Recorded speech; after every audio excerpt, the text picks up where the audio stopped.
Tous les jours je roule un P. 12 et 12, Gordon V. Bruxelles, Bruxelles V. Bruxelles, Bruxelles V. Tous les jours je roule un P. C'est Damso motherfucker Dems pour Rap Elite. V, batterie faible, veuillez la recharger. Damso, Dems. Damso, ça va? Tranquille et vous? Ça va, ça va, ça va. Hein. On se voit par rapport à la sortie prochaine de ton album. Yes. Batterie faible, Yes. le 8 juillet. Ouais. C'est vrai que le public t'a connu grâce au morceau Pinocchio, ton featuring avec Booba et Gato sur l'album Nero Nemesis. Ouais. Mais pourtant, tu rappais déjà avant. T'avais Ouais, déjà ouais. sorti des gros morceaux. Comment faire un tube, on n'est jamais mieux que par soi-même. Ah, si, vous avez écouté, hein? Ah, bien sûr, bien sûr. Frère. Il y a un passif avant ça. Ouais, Même c'est tout ça. oublié ou que tu chantonnais un peu. Comment ça se fait que ça prenait pas avant? Bah, je crois que. Le public belge est un peu difficile. Ouais. Je crois que les gens écoutaient, mais fallait que Booba valide ou la France valide pour pouvoir valider vraiment, tu vois. Tu vois, on écoute, on valide, mais discrètement, tu vois. Parce qu'il y a avait encore ce délire de rap belge. On n'aime pas trop le rap belge. Ils avaient un peu honte, je pense, de valider, je crois. Hein. Pourtant, il y a beaucoup de rappeurs en Belgique. Ouais, bien sûr, mais c'est. Voilà, je crois qu'on ne s'était pas encore bien installé. Hein. C'est nouveau, puis les gens, voilà, ils sont un peu réticents. Et maintenant que la France valide, ça aide aussi à se dire, en fait, ils sont bons et on soutient, tu vois. C'est toujours une crainte, en fait. C'est un peu une crainte. En fait, le fait que Booba t'ait, entre guillemets, validé, ça t'a permis de t'asseoir bien en Belgique, c'est ça? C'est Ouais, pas ouais. d'abord la Belgique qui t'a monté, puis la France, c'est l'inverse. C'est d'abord Booba, puis la France, et après Ouais. la Belgique, c'est ça? Ouais, plus, ouais. Maintenant, bien sûr, il y a toujours mes gars, d'autres gens un peu aussi des quartiers qui kiffent, tu vois, mais que le grand public belge apprécie, fallait que Booba et la France valident, ça c'est clair. Ouais, bien sûr.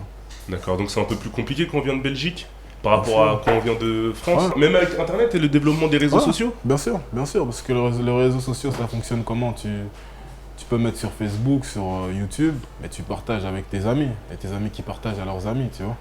Si maintenant le partage il est petit, il est court, il est restreint, automatiquement ça va tourner en rond, tu vois. C'est aussi simple que ça. Il faut que ça vienne d'ailleurs, qu'il y ait un partage énorme ailleurs, et hop, là maintenant d'autres gens vont découvrir aussi. En même temps, est-ce que toi tu recherchais une grosse notoriété? Parce que je me rappelle d'un son où tu disais je préfère être écouté plusieurs fois par une personne qu'une fois par. Plusieurs, ouais. C'est ça. Donc est-ce que tu recherchais cette notoriété Non, moi, maximale, toi? Non, pas maximal. Moi, ce que j'aime, c'est quand quelqu'un kiffe mon son, il kiffe vraiment, tu vois. C'est peut-être pour ça que mes sons, ils sont. J'ai pas vraiment de son, j'ai aucun son commercial vraiment, tu vois. Enfin, si, on peut le commercialiser, mais c'est vulgaire comme je le veux, j'hésite pas. On va en parler. Voilà, j'hésite pas, tu vois. Donc, je préfère que le mec qui kiffe vraiment de vrai, plutôt que ça soit un truc qui passe à la radio et qui soit bassiné par nous. Ça m'intéresse pas ça. D'accord. Et la rencontre avec Booba, comment elle s'est faite? À la base, j'avais envoyé des sons à Olivier, donc Sangagourou, le frère de Chaïzé. Et il a fait écouter à Booba. Booba a kiffé, donc il m'a contacté. Et c'est de là qu'on a parlé sur WhatsApp. Ça s'est fait comme ça. Et après le featuring il s'est enclenché tout de suite? Ouais, Il me semble que tu as signé avant, il me semble. Ouais, j'ai signé avant. Ouais. J'ai signé avant. Mais il m'a appelé, mais ça a été assez rapidement, tu vois. J'ai signé avant, il m'a appelé après la signature, il m'a dit bienvenue dans 9 de I, tout ça, on a bien discuté. Et quelques temps après, je pense, il m'a capté pour un feat, il m'a envoyé un truc, j'ai kiffé, j'étais vraiment honoré, tu vois. Et après, ça s'est fait comme ça. Le featuring il s'est fait à distance, c'est-à-dire Il s'est qu'il fait a à posé distance. ses voix, t'as posé tes voix ou... Ouais. C'est toi. En fait, toi, t'avais déjà ton couplet, t'as envoyé ton Non, couplet. d'abord, il m'a envoyé un son avec un couplet. Ouais. Et donc, je devais faire le refrain, puis j'ai quand même fait un refrain, un couplet, puis on a refait un autre son, puis on a encore fait un troisième son. Ah, donc en fait, il y a encore deux sons de côté, c'est ça? Ouais, mais c'est le boulot, tu vois, donc c'est pas parce qu'ils sont à côté qu'on va les utiliser, peut-être quelqu'un pour prendre un texte ou quoi, on travaille, tu vois, c'est comme ça. Et le fait d'être signé sur son label, qu'est-ce que ça t'apporte? Une visibilité déjà, et puis une force. Une force, parce que c'est que des gens qui bossent, même si ils sortent pas leur projet, mais j'étais avec eux d'ailleurs tout à l'heure, et ça bosse dur, donc moi c'est ça que j'aime bien. Dès que je suis dans un endroit où ça bosse, je suis content, j'adore ça. C'est comme un match de basket, tu sais si t'es bon en 3 points ou pas, tu vois. Si t'es pas bon, tu vas t'entraîner et puis c'est tout, tu vois. C'est plus comme ça, il n'y a pas... La compétition, c'est plus envers moi-même. Est-ce que sur ce son, je vais réussir à me dépasser plus que l'autre son et ainsi de suite. C'est un peu comme ça en fait. Je vois jamais par rapport à tel. Bien sûr, oui, il y a de la compète quand tu fais un feat, tu dois kicker, mais c'est plus moi-même. Je dois me dépasser, arriver à un niveau où tu te dis putain, moi-même, tu vois, que je kiffe, je me dis ah là, ici je me suis dépassé, c'est plus pour moi. Mais la compète, mes gars, étaient très chaud. Très très chaud, bien sûr. Et c'est vrai que depuis tes débuts, avant même ta signature, on a toujours constaté que ton écriture était assez sombre, remplie de figures de style, de punchline, mais d'où est-ce que ça devient ça? Parce que dans Graines de Sablier, tu dis « J'ai grandi à l'époque des pillages, des tirs de calage m'empêchaient de rêver, rebelle ennemi, armé dans les parages, apeuré à ne plus savoir qui j'étais. » Donc Beautiful, tu rajoutes « Trop vu la mort de près, elle se plaigne que je tire une tête d'enterrement. » On aurait dit que tu as un côté sombre que tu retranscris dans ton écriture. Ah, mais j'ai vécu à l'époque des pillages, comme je dis, c'était une sombre époque. Maintenant, j'étais tout jeune, mais ça, tu te souviens, quoi, tu vois. Dans le sens, c'était des mecs qui venaient, armés, ils entraient dans les maisons. Nous, on a quitté notre maison, je crois que j'avais 5 ans, en pagaille. Une nuit, on a tout mis dedans dans une seule voiture, on est parti, on a bougé. C'est né où, toi, Damso? À Kinshasa. À Ngaliema, exactement. Ah, c'est des souvenirs, tu vois. Donc en fait, c'est cette enfance assez douloureuse qui t'a un peu peut-être laissé des séquelles que tu retranscris dans ta musique. Oh, pardon. Ouais, c'est douloureux, mais c'est... J'étais jeune aussi, moi je voyais... Enfin, c'était aussi un jeu, mais il y a une réalité. C'est un jeu, mais quand tu vois des morts, t'es petit, tu vois, donc tu fais pas encore la liaison entre le gun et la balle qui tue la personne qui, tu vois. Donc, ouais, je retranscris ça à ma manière, sans trop me plaindre non plus. Je cite des faits en fait. Mon rap c'est plus ça. Je cite des trucs et puis voilà, tu vois. Et comment il se passe le processus de création? Ça dépend, en fait ça dépend. J'ai toujours... en fait chaque jour je note au moins une punchline dans mon Blackberry, là, le curve, là, le blanc. Là. T'as encore un Blackberry toi? Ah, si tu veux, je vais te le montrer après. J'ai mon truc. Et en fait je le prends parce qu'au moins s'il tombe, il se casse jamais en fait. C'est ça que j'aime bien. Ouais, c'est vraiment ça. J'ai déjà perdu tellement de textes avec des bons téléphones, je veux plus, tu vois. Donc je prends le vieux, je suis arrivé dans le truc, j'ai dit ouais mec, donne-moi un téléphone qui est durable. Il m'a donné le Blackberry Curve, je l'ai pris. Et je le mets en fait, j'ai mon truc punchline, phrases, citations, expressions, plein de trucs que je note tous les jours en fait. Je viens dès que j'ai une idée, je vois un truc, mots, vocabulaire, j'ai plein de trucs comme ça. Et donc parfois il y a un beat, si je suis inspiré, je regarde vite fait une première punchline, hop ça vient. Où il y a d'autres aussi où j'écoute, je craque et je je prends mon téléphone, j'écris, tac tac tac. Mais ça dépend d'un son à un autre. Les feats en général, c'est les punchlines que j'ai déjà écrits. Et les sons vraiment personnels, ça je regarde même pas, je me pose. Parfois j'écris même sur papier en fait quand c'est très personnel. J'écris et hop, ça dépend du son en fait. Donc en fait, t'as jamais forcément le flow, mais tu sais ce que tu veux dire. En tout cas, c'est ça, t'as la phrase, t'as le truc de côté. Ça dépend. Parfois j'arrive et j'ai déjà le flow. En fait, le flow il se crée en fait. Je suis pas un mec de yaourt. Je fais pas de yaourt. Ah ouais? Jamais. Jamais, je fais pas de yaourt. Bon, maintenant je peux vite faire une vibe, tu vois. Mais j'entre jamais en cabine faire un yaourt. Ça, j'arrive pas. Et donc j'arrive, j'écris, tac, c'est souvent juste une vibe un peu vite fait, ou alors si je commence par une punchline, ah là, le son il sera que des punchlines, très souvent. C'est pour ça que quand on entend des brouillards ou dans des Bruxelles Vie, on sent que limite c'est peut-être pas une compilation de punchline, mais tu vois, à chaque mesure t'essayes d'envoyer. C'est comme un combat, tu vois. C'est ça. C'est ça, c'est vraiment ça, tu frappes, tu jabbes, c'est puis paf, crochet. Mais t'as pas peur de trop engager dans le sens où est-ce que c'est pas plus efficace de mettre peut-être, je sais pas moi, 2 punchlines par couplet par couplet plutôt que tu vois des alignés. Ça vient comme ça en fait, je me dis pas là ici en fait il manque une punchline. Non, ça, franchement ça vient comme ça, tu vois. Maintenant j'aime bien les punchs. Moi quand ça me fait kiffer, c'est que le son il est bon. C'est vu que je demande pas à beaucoup de gens en fait. Je suis pas là à dire est-ce que t'aimes bien le son, je demande jamais, quasi jamais sauf à mon ingé s'il aime bien la vibe du morceau, tu vois. Mais le son en général non, donc je me fie vraiment à ce que je kiffe. Si ça, moi, ça me fait kiffer, je me dis, ah, si quelqu'un d'autre avait fait ça, j'aurais eu chaud. Là, c'est que le son, il est bon. Tu vois. Parce que parfois, quand on écoute tes textes et cet album, on a l'impression, quand on a fini l'écoute, que toi, quand tu rentres en cabine, le but, c'est de faire le plus de salles possible textuellement, peut-être d'interpeller l'auditeur avec des punchlines, des phrases. Oui et non. Bizarrement, c'est plus pour moi, en fait. C'est bizarre, hein, mais c'est plus pour moi.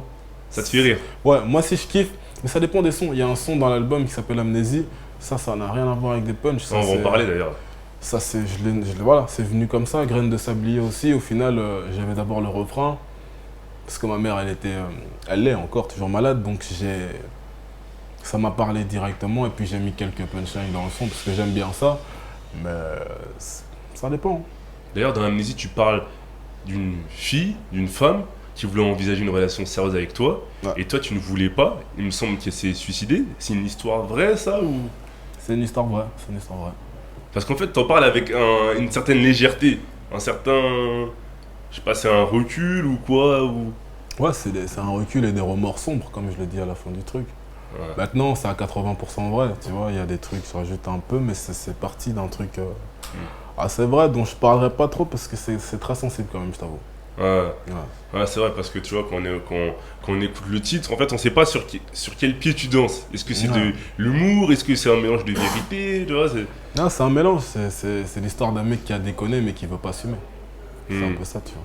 Et le fait de le dire en musique, c'est un peu un exutoire, c'est un peu quoi? Tu vois, c'est comme une confession, une excuse? Ouais, plus, parce que c'est la première fois que j'aborde ce thème, donc c'est plus... Fallait que je le lâche. J'ai souvent voulu écrire sur ça, mais j'avais pas les mots. Donc pas là, la forme, les mots, ça, j'ai eu une prod, c'est venu comme ça. Et un thème qui revient souvent dans cet album, ce sont les femmes. Ouais. Vraiment? Ouais. Tu sembles avoir des rapports très limités avec elles. On dirait que t'as pas envie de te poser ou tu sembles dans l'incapacité de le faire. Parce que tu dis, 13 ans depuis mon premier rapport, depuis mon cœur a fermé la porte, j'ai tendance à confondre les femmes, toutes les femmes avec celles du trottoir. Bah c'est parce que je suis tombé sur beaucoup de, on va dire, de sortes de catins quand même, tu vois. Mais j'aimais bien ça aussi. Peut-être parce que j'aimais bien ça, donc je suis tombé que sur ça. Mais maintenant ça va, mais à l'époque c'était... Voilà, j'ai vu des trucs qui m'ont quand même choqué, comme la rime du foulard, à la base c'est vrai. C'était une meuf qui était voilée, mais je ne le savais pas. Elle portait le voile le jour et le string la nuit. Et je l'ai su, mais c'est vrai. Et je l'ai su après quand elle essaie de me rajouter sur Facebook. J'ai dit mais c'est pas possible. Tu vois. Après quelques caresses quand même assez hardcore, tu déconnes, tu vois, c'est chaud. Le contraste était bizarre. Donc c'est des choses comme ça. J'ai vécu pas mal de situations comme ça qui ont fait que j'ai un regard très sombre sur les femmes, et en même temps ça m'a permis de découvrir qu'en fait tu peux pas parler de la femme parce qu'il y en a tellement en fait. Il y a tellement de types. Il y a des femmes on va dire sérieuses, c'est-à-dire qui tromperont jamais. Il y a d'autres femmes qui ainsi de suite. Donc je parle en général des femmes qui elles sont un peu dévergondées. C'est plus ça, tu vois. Donc dans l'idée, Damso ne croit pas en l'amour, c'est ça? Non, c'est pas que je crois pas en l'amour, c'est que je dirais plutôt que l'amour ne croit pas en moi. Je crois que c'est plutôt ça. T'as pas été touché par... Non, même pas, j'ai pas eu de déception amoureuse, des trucs. Non, c'est plus dans le sens quand tu vois jusqu'où la femme peut aller, c'est plutôt ça. Moi j'ai vécu ça comme ça en tout cas. Maintenant je dis pas la femme en général, je sais pas. On est quoi, on est 6 milliards, donc il y a je sais pas combien de femmes dans le monde. Mais j'ai vécu des trucs qui m'ont fait voir que voilà, c'est chaud, tu vois. T'as quel âge toi, Damso? 24. Donc en fait par rapport à ton expérience pour l'instant en tout cas... C'est ça, tu vois. Peut-être que dans le prochain projet tu nous diras autre chose à ce sujet. Mais là je suis là, ça va. Là ça va. Là maintenant j'ai une meilleure vision. Mais comme je dis, c'est parce que je suis tombé sur certaines femmes. Et ça me fait kiffer. Moi c'est de l'expérience. Je vois le truc, j'apprends à découvrir aussi. Et je les juge pas, hein. Je crache pas sur elles. Si t'es une bitch, c'est bien au final. Si tu t'assumes. Non mais c'est vrai. Si t'aimes bien écarter les cuisses le soir et que ça te dérange pas, fais-le. Au final, si tu te sens bien, je vais pas te critiquer, tu vois, au contraire. Nous, ça faisait du bien, vu que c'était un peu chaud à l'époque. C'est bien pour les gens qui sont chauds, tu vois. Maintenant, si tu es sérieuse, c'est bien aussi, tu vois. Et moi, je rappe les filles qui sont pas sérieuses parce que j'ai vécu ça, mais je les insulte pas non plus, tu vois. En plus, je les insulte pas dans les rimes que tu as dit. C'est quoi un constat en fait. Ouais, je fais un constat, je cite des faits, tu vois. Et t'as eu des retours de femmes peut-être sur les réseaux sociaux ou quoi, ok, ça, Damso, il manque de respect aux femmes, etc.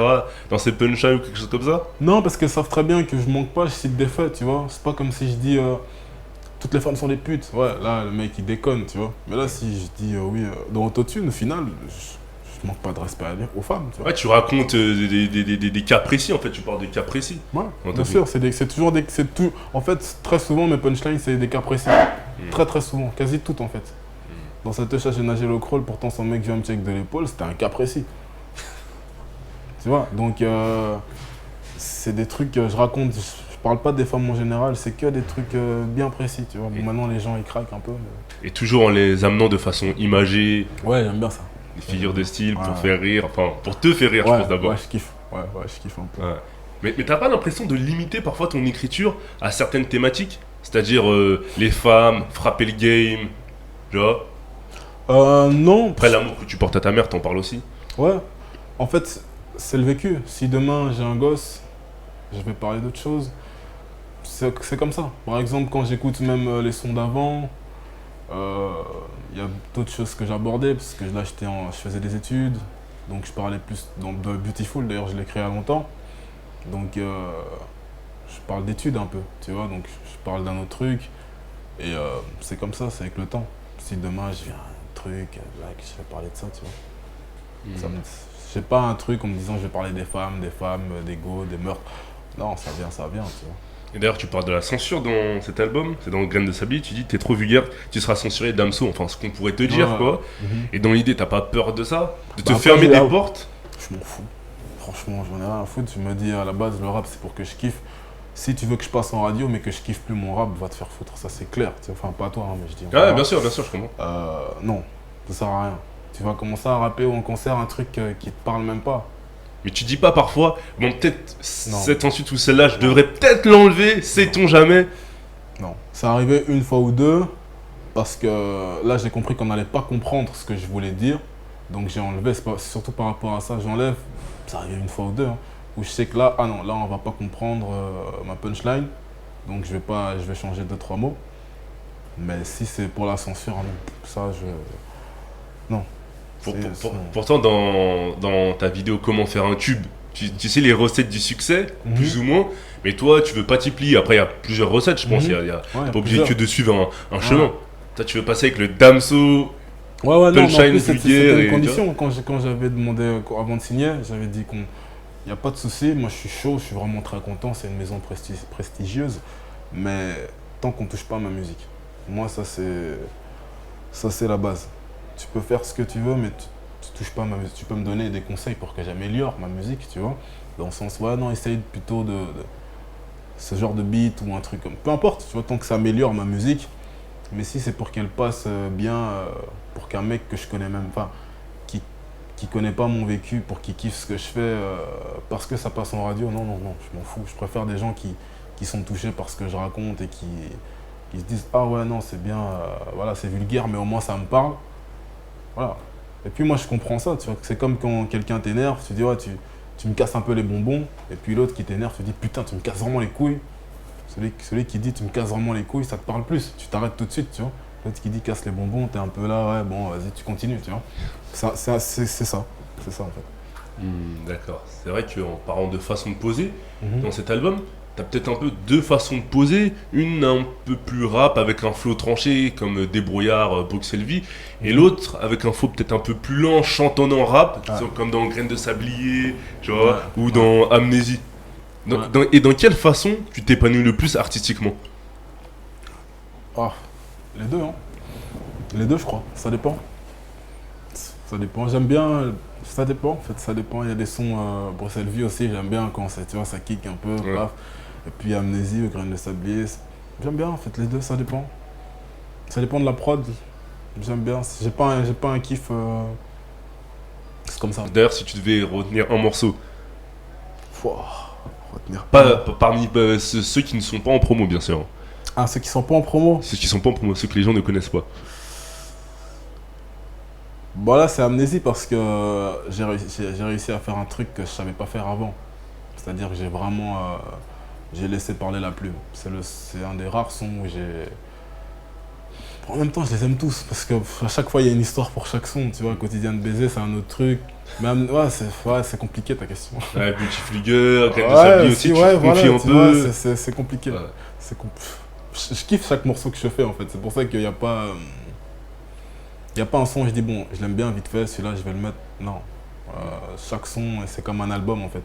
On chie, on regarde, on écoute, on réécoute, je me casse le cul sur cette ligne. Donc au final, je le kiffe, tu vois. Et Beautiful Girl, t'avais déjà le texte, tu nous as dit, ou c'était Ah, déjà le Beautiful morceau Day. que t'avais depuis longtemps? C'est un morceau que j'avais... Non, je l'avais le texte et je l'ai refait. Je l'ai refait, mais je l'avais depuis longtemps. Je l'avais depuis... Bon, longtemps, c'est pas... C'est un an. Un an et demi. Ouais, un an et demi quand même. Et cette prod, elle te convenait plus que l'autre sur Non, lequel c'était tu la l'as même joué? prod, c'était ma prod, c'était la même prod. C'est juste que le mix, je l'ai refait parce que le mix, je l'avais moins bien posé, j'avais moins d'aisance. Et puis c'était nouveau, j'avais des flows nouveaux que je maîtrisais moins. Donc je l'ai refait. Mais sinon, ouais, c'est un gros kiff, je l'aimais bien. Et entre Amnésie, Graines de Sablier et Beautiful Girl, tu penses que tu vas clipper lequel? Graines de Sablier, il est déjà clippé. Mhm. Ouais, là j'ai déjà clippé. Il arrive en plus. Ouais, ça me il arrive si tout se passe bien, le 8 juillet. Mhm. Mais entre les deux, franchement, ça, c'est pour ça qu'il y a la maison de disques, pour pouvoir me conseiller sur ce genre de choses, parce que ça, c'est compliqué, tu vois. Ça, c'est... Vu que je suis tellement dans les studios, ils vont plus me dire, ce serait mieux, commercialement parlant, de clipper Beautiful que Amnésie, ou l'inverse, tu vois. Moi, je suis tellement ailleurs que j'ai pas encore la maturité pour bien choisir ce genre de truc. C'est vrai qu'en plus un morceau comme Amnésie, c'est peut-être un peu compliqué à clipper dans... Non, je crois pas que je vais le clipper celui-là. De toute façon, j'ai pas envie. Ouais, parce que dans l'idée, comment Ouais, mettre j'ai pas envie. en image, ça, Ouais. déjà que t'as eu du mal à me mettre sur la feuille. Non, j'ai pas envie. Celui-là, de toute façon, si je dois jouer, non, j'ai pas envie. Je l'ai fait, je le donne au public, mais En fait, t'es allé jusqu'au bout de ce que Voilà. tu pouvais sur Je suis celui-là. allé jusqu'au bout, mais même toi, je t'ai dit, je suis pas chaud d'en parler. tu Ouais, vois, ça. sujet tabou, Ouais. j'ai tout dit dans la musique, c'est Voilà, ça? je l'ai tout dit, donc comprenne avec ce que j'ai donné, puisque ça, c'est chaud, quoi. D'accord, il y a un morceau qui s'appelle Périscope aussi. Ouais, je fais que du sale sur Periscope. Ouais. Il était venu avec la mésaventure qui est arrivée à Serge Aurier. Ouais. J'étais obligé. Mais ça, c'est un son. À la base, en fait, je suis venu au studio et il y avait mon ingé qui faisait un périscope. Donc il arrivait, ouais, Adam Sauce, périscope, etc. Nanana. Donc on voyait des prods et tout. Puis après, moi-même, j'ai refait un périscope et j'ai reçu une prod de Midsizer. Et j'ai kiffé, je l'ai créé en direct, je l'ai posé en direct. Et c'est pour ça que j'ai mis périscope. Et Serge Aurier, ben voilà, périscope, tu connais. Donc j'étais obligé. Là, j'étais. Ah, quand t'as vu cette affaire, tu t'es dit là. Ouais, c'est c'est venu tout seul en fait, Périscope, je vais te Serge Aurier, enfin tu vois, c'est pas méchant, c'est pas contre lui, hein, mais voilà, pour la rime ça donnait très très bien, fallait que je le mette, j'étais obligé. Ok, d'accord. Et dans l'écurie 9D, il y a aussi Shai, Ouais. Benas et C-Boy. Mais il n'y a pas de morceau commun? En tout cas, actuellement, dans ton projet? Non, non parce que ce projet vraiment je l'ai fait assez vite, mais je l'ai bien travaillé solo en fait, j'étais tout seul. Donc puis j'arrive, le temps qu'on me connaisse, moi j'aime bien qu'on entre vraiment dans mon délire, tu vois. Et là, si t'arrives avec beaucoup de feats, on te connaît pas, on n'a même pas écouté ton truc, c'est pas comme si j'avais déjà fait une mixtape avant, tu vois. Donc les feats m'intéressaient pas. Mais sinon, on bosse, hein. Là, hier, j'étais en studio avec C-Boy, Shai et Benache, donc ça bosse, tu vois. Mais sur le projet, je voulais vraiment... j'étais concentré sur moi-même, ce que je sais faire, aller jusqu'au bout, tu vois. Étant donné que tu es de Bruxelles, une artiste comme Shai, tu la connaissais déjà avant? Connaître sans connaître en fait. Connaître sans connaître, on avait bossé déjà des trucs, mais bizarrement j'ai toujours été un peu solo. Donc on bossait mais on se captait pas trop. J'étais toujours dans mon coin, dans ma bulle, dans mes studios et on avait taffé aussi un son avec Dolpha qui avait fait la prod justement de First Lady. Justement c'est mon gars Dolpha qui avait fait la prod, si je me souviens bien. Et on était en connexion mais sans vraiment l'être, tu vois. C'est surtout ça, mais... Parce qu'aujourd'hui, vous paraissez proches en fait sur les réseaux sociaux. Ouais, bien sûr, bien sûr. Mais en même temps, c'est plus moi, j'étais vraiment dans mon truc. Mais avant, j'étais très fermé. Là, je m'ouvre un peu plus, mais j'étais vraiment comme un autiste dans son truc, tu vois. Et là, j'essaie un peu de m'ouvrir. Et puis, comme je travaille vraiment avec mon ingé, parce qu'avant, je travaillais solo. Donc, maintenant, on fait des écoutes de prod. Je capte Shai, elle vient, je fais écouter des sons. Et voilà, tu vois, on taffe des trucs. On avait déjà taffé un son, mais voilà, moi, je pense que si on taffe un son, c'est pas fini. Il faut encore d'autres pour qu'on arrive à un meilleur truc, tu vois. Pour qu'on le sorte vraiment au top. C'est pas parce que le son il est bon qu'on sait pas faire mieux, tu vois. Maintenant, il y a des gens comme mon ingé qui m'arrêtent parce qu'à un moment donné, il faut quand même sortir le son. Tu vois. Donc, Perfectionniste, c'est ça? chieur, je vais plus dire chieur. Ouais, je suis un gros chieur, je fais chier. Ouais. D'accord. Et en dehors de la musique, tu peux voir les autres membres du label 9-2i, c'est un peu une famille en fait, c'est ça? Ouais, on est dans le chill, c'est juste que comme je suis à Bruxelles et que voilà, ils sont de Paris, c'est un peu plus compliqué, mais sinon, ouais, c'est cool, hein. C'est normal, c'est la mif. Et comme on l'a dit en début d'interview, ton projet sort le 8 juillet. Yes. Est-ce que c'est pas un peu préjudiciable de sortir au début des vacances, les grandes vacances, ou pour toi? Ouais, enfin, ouais, si tu fais du commercial, oui. Si tu fais du commercial et que le truc c'est vraiment les tubes de l'été et blablabla, ouais, je pense. Mais pour quelqu'un comme moi, t'aimes ou t'aimes pas. Donc si t'aimes, tu vas le prendre, je pense. Hein. Maintenant, on se trompe peut-être. Mais au final, quand je regarde vraiment, t'as le digital, t'as le truc. Tu peux l'avoir partout au final maintenant. Donc je me dis, sortir avant, sortir après. Si j'avais un gros tube de l'été qui passe en radio, je serais partout. Ouais, mais c'est ma vulgarité. Donc tu kiffes ou tu kiffes pas, tu vois. Prendre ou à laisser, c'est Ouais, ça? c'est ça. Il n'y a pas un son qui va d'office péter en... Enfin, je sais pas, peut-être bien, Ouais. mais c'est pas le but. Donc, Mais attention, Damso, il y a beaucoup d'artistes qui ont commencé comme ça en se disant je changerai pas une seule line de mon truc. Et au fur et à mesure, ils ont peut-être un peu arrondi les angles pour pouvoir aller plus loin dans leur carrière, commercialement. Est-ce que tu penses pas que tu vas avoir cette évolution aussi?